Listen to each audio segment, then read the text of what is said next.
Hey, my friends, good morning. Welcome to the Namaste experience. And we're having quite the experience this morning in Hawaii, Mexico. It is still the rainy season, and we are being reminded this morning just how rainy it can be. It's pretty gray, and it's very, very, very prolific in its expression of rain this morning. So if you hear additional sound behind me, that may be what you're hearing. So welcome. It's good to be with you.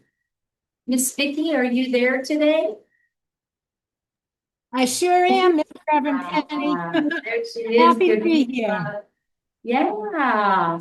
So I'm grateful to have you here with us this morning. I shared with Vicki earlier this morning the concept of life is a game came into mind for me this morning. And boy, did I ever think of Vicki and all her little props and her magic wands and her little holy spirits and her little white-winged birds. And I appreciate that energy of seeing life as a game. The Course in Miracles tells us this. It says, this instant is the only time there is. And the particular one that we're sitting in here in Ahihi happens to be very wet this instant. As I sat here, as you're meditating and sitting in the quiet, which is not quiet at all here right now, I thought, gosh, I wish I had thought to have in my pocket, a session about the power of rain.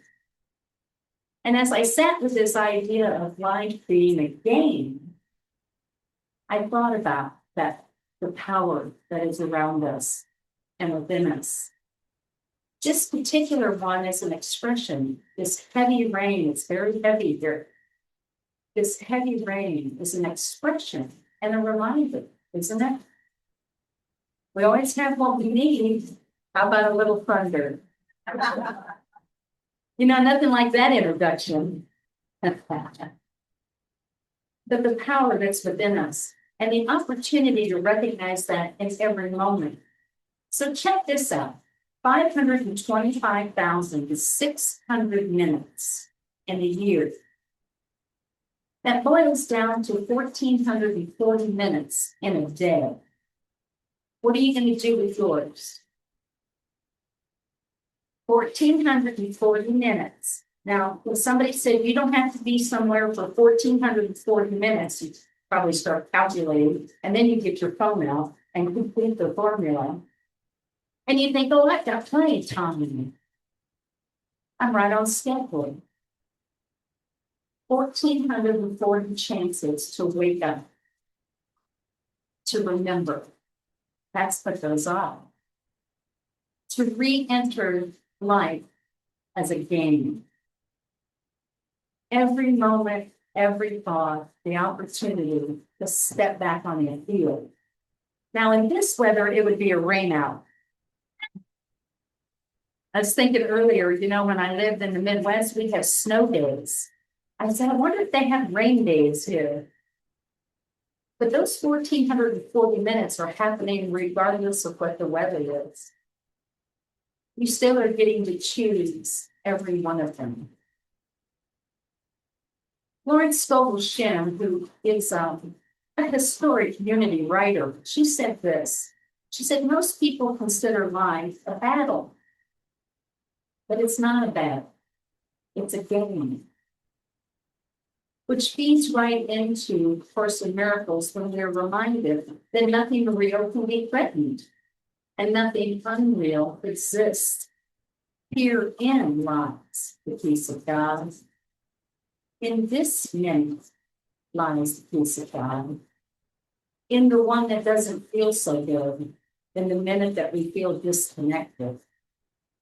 In the minute that we remember we didn't bring our umbrella down the session with us. Herein lies the peace of God. The game of life is not about defending the illusions that we've created, but it's about remembering what is real. And I can get a little tripped up on that real thing. Because I got to tell you, this rain is really wet. And I'm gonna notice it when I start back up those steps without an umbrella. I'm gonna notice that. So how do I remember the wholeness of who I am? The truth of who I am? And not see what I'm experiencing physically as real, a big topic. And what I found is I started dancing around with this a little bit earlier this morning. I had no idea. I have no idea how to do that. But I did notice when I started to approach it like a game. Oh, what if I don't take this illusion of the physical quite so seriously? What if I back off and get above the game board and say, what's my next move? When I know that the game board is already rigged to serve me and my highest and best. What if I start to see life as a game? We talked about distractions last week. Sometimes I notice that I get very locked into what feels like a collective exhaustion on the planet. The fear and the grief, the wars, the illness, the headlines. Sometimes I feel that collective exhaustion. Maybe you don't notice it collectively, but I bet you have days that you feel it in the moment. Sometimes it seems difficult, doesn't it, to be these humans and then hold the expectation that we're supposed to be having a spiritual experience and we're supposed to be walking into awakening and we're supposed to. And I can get a little weary. I find that less and less the longer I'm here. And I don't know if that's because of distance, time, or awareness. That life is a game, and I'm in it to play, but not necessarily to win. And that's the difference. The pressure seems to be lifted when I'm no longer in it to win. And I realize, like this line from a Daniel Nahman, you don't know Daniel Nahman, go look him up, from a Daniel Nahman song. What if we've already won? Maybe that's the game. Maybe it's not about the chessboard at all. Maybe it's not about the race. Maybe the game is for us to remember that we've already won. And that we are one. See what I did there? There's this quote from Nisargadatta, and he said this. He said that the mind creates the abyss and the heart processes it. The mind creates the abyss and the heart processes it.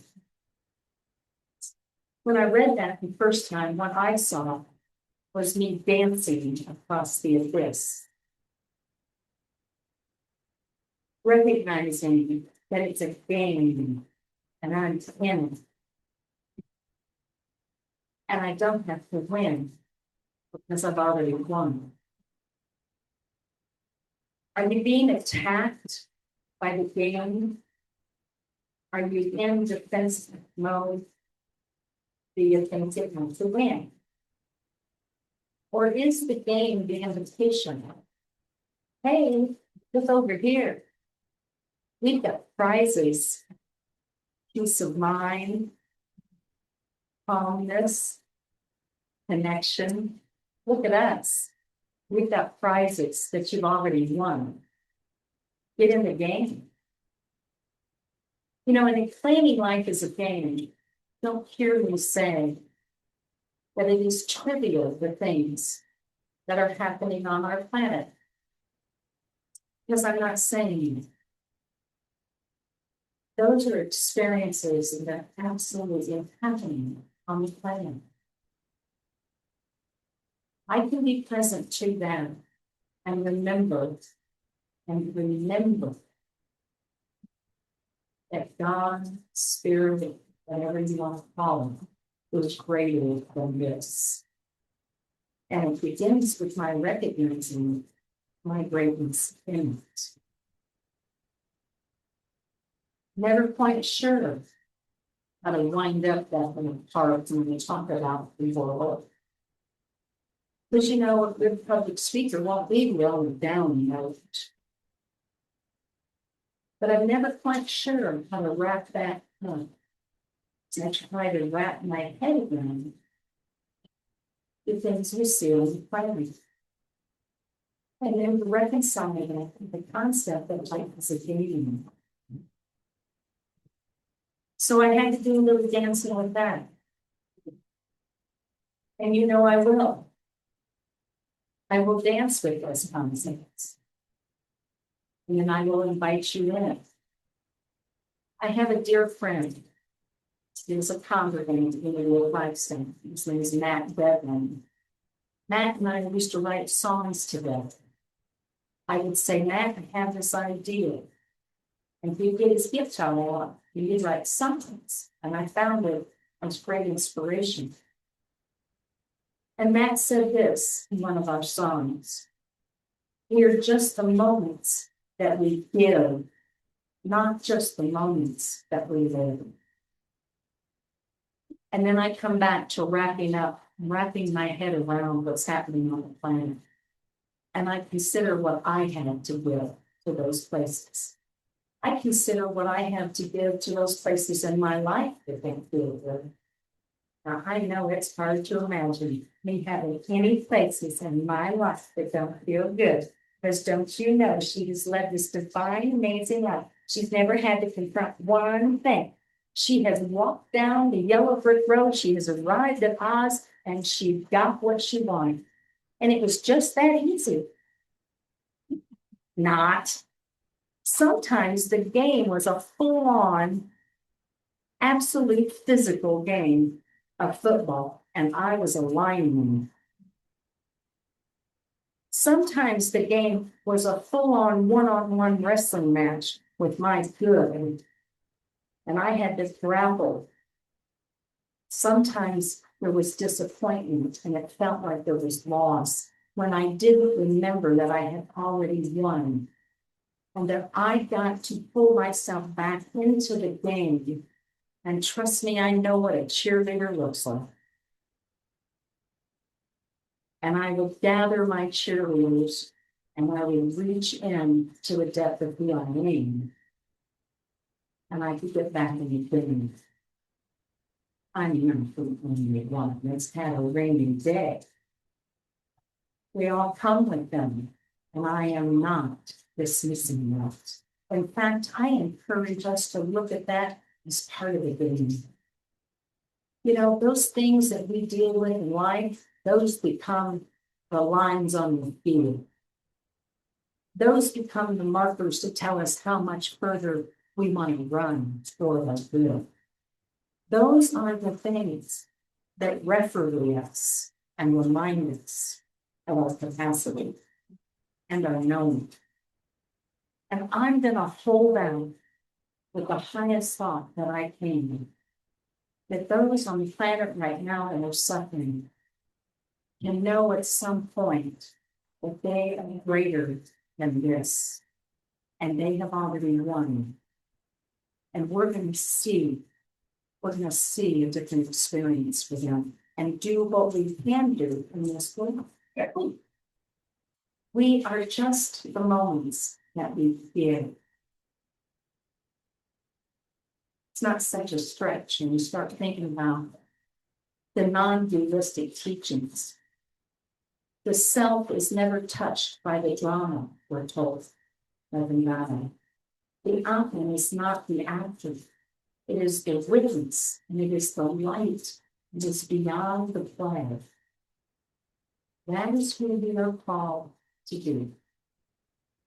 And I don't care if it's buying vegetables. I don't care if it's making a deal on a house. I don't care if it's healing something between you and a child or a friend that doesn't feel square with their heart. Hear the witness and the light between the flame. That's who we're called to be. So what the heck is the object of this game anyway? But what's the object of the game? I'm sure I'm the only one who struggles with that question, right? The object of the game is not to win and not to dominate, but to remember. No, we say it almost every day.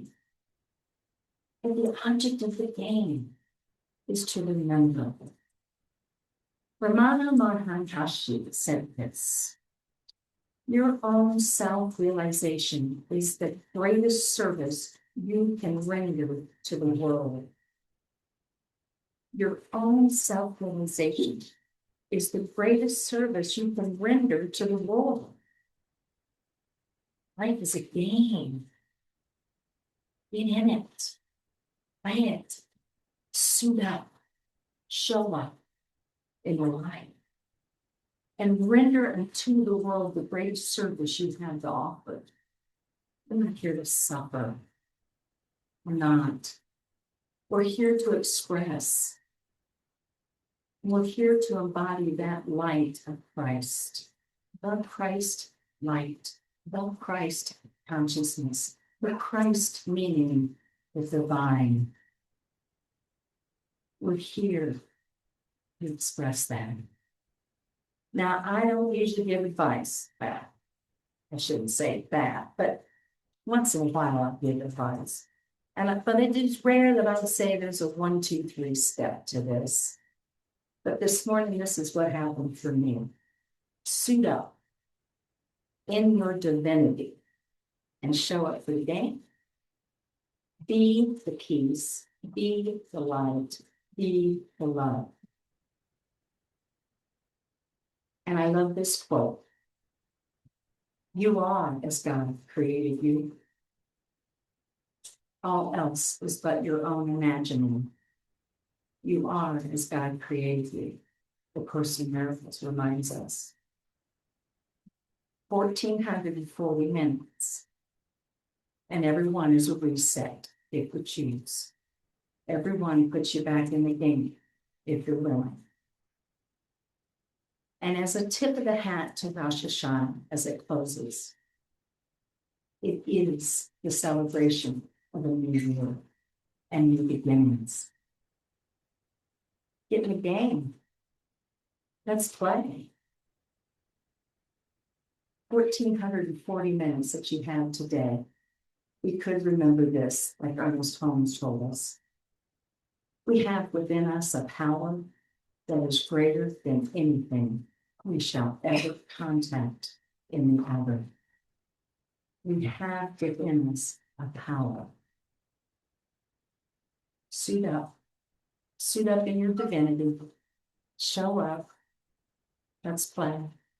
And I think Vicki is the perfect one to take us to the playground. Why, thank you, Penny, honey. Hello, everybody. It's so nice to be back.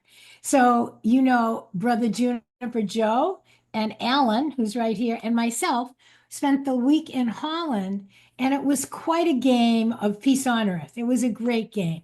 We had, I guess, around 48 guys from all over the place, all over the world. And all of it was dedicated to accepting that we are as God created us, and the game is to make a new world from love, to be the co-creators with our source, with each other, of only love, only God, only now, the best game in town. Anyway, it was a great game, and I missed you all. We did tune in once. I did. Jackie Jones, who is staying with me here now, made me listen to yesterday.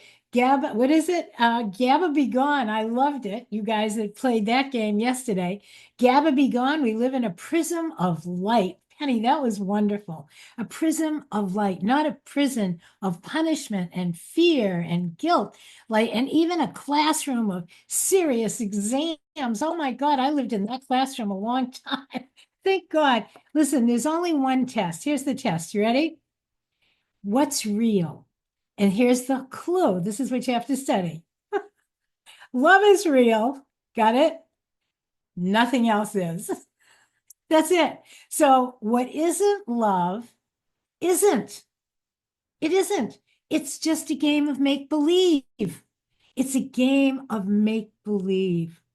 And for whatever reasons, you can read the Course in Miracles and Eastern texts and all these other sacred texts up and down, and you can figure out all the whys, but it doesn't matter. When it comes down to the moment, especially if you think you've been shell-shocked and you're in a war game, not a peace game, it's a moment to remember, whoa, what is that again? What's real? Love is real.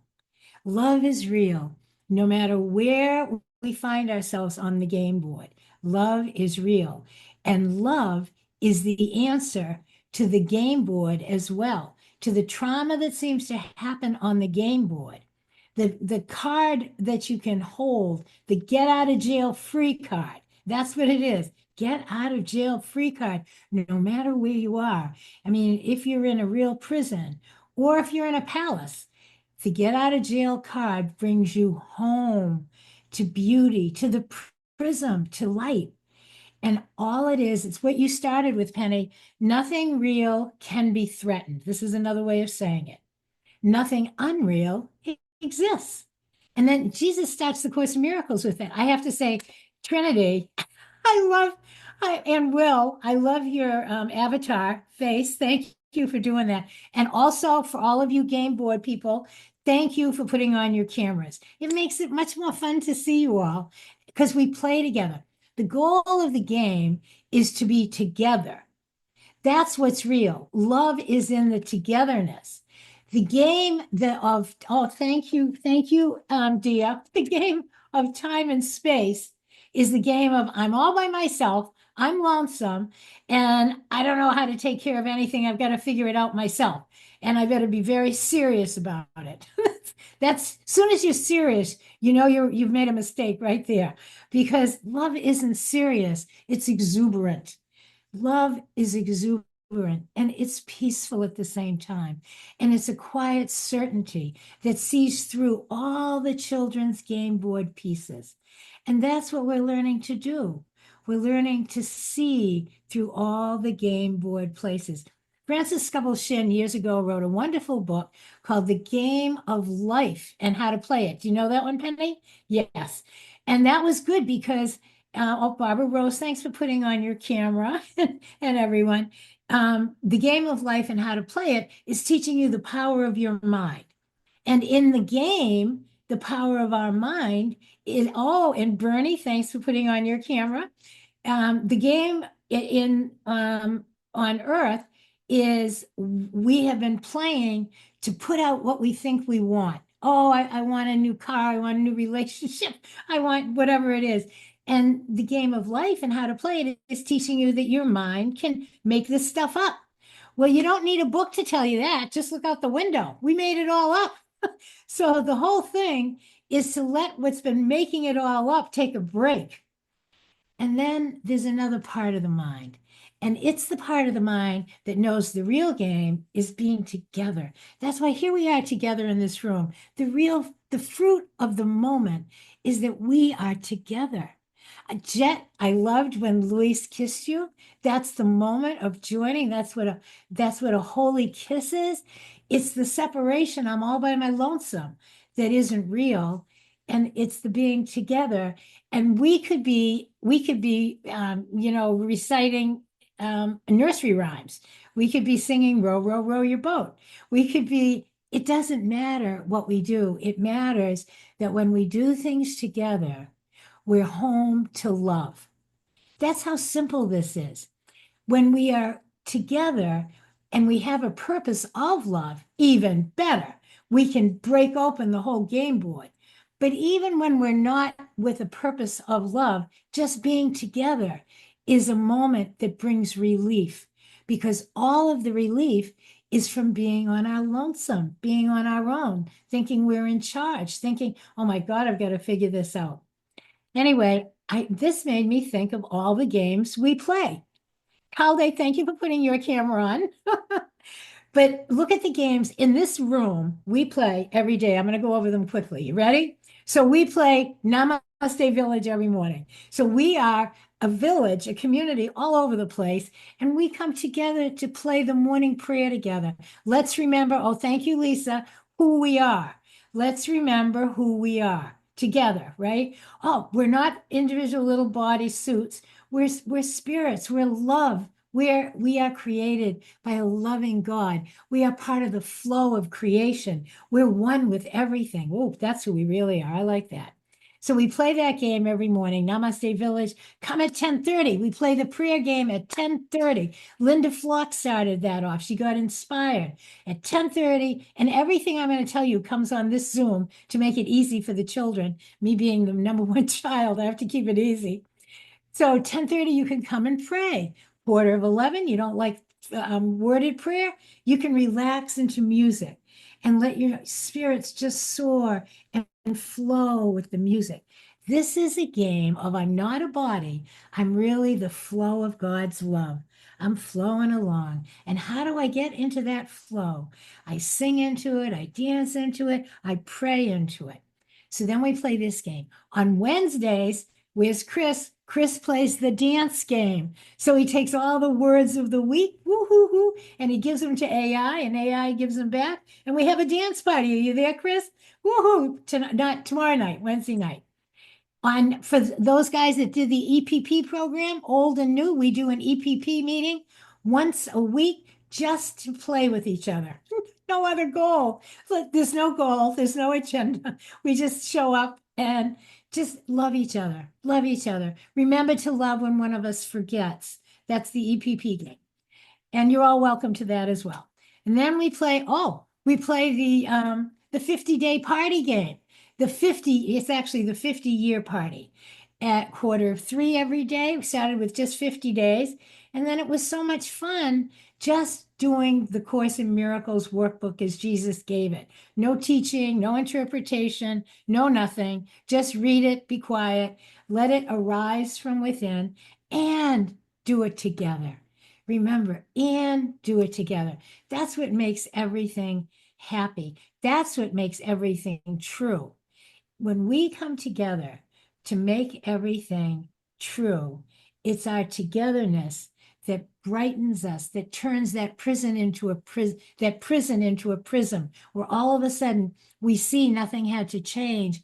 None of it was so. The answer to every seeming trauma is that it's not so. It's not what it appears to be. That's why nothing real can be threatened. And the unreal that we made up isn't really here. But when we remember the truth flows through us into that unreal game board and somehow manages to straighten out the pieces so that our experience comes back to love. So the only way you can know this, though, is to play the game. So welcome to the game of love, the game of only love is real, only love, only now, only God. Okay, Penny, is that another minute for you to give us a summation? Thank you. See, I knew that talking about life being a game would be a fit for Vicki. And we appreciate you. 1,440 minutes. That's how many you have today. How do you want to celebrate the new beginnings that you have in each one of those? The mind creates the abyss and the heart crosses it. I say, let's play. So namaste, my friends. See you tomorrow.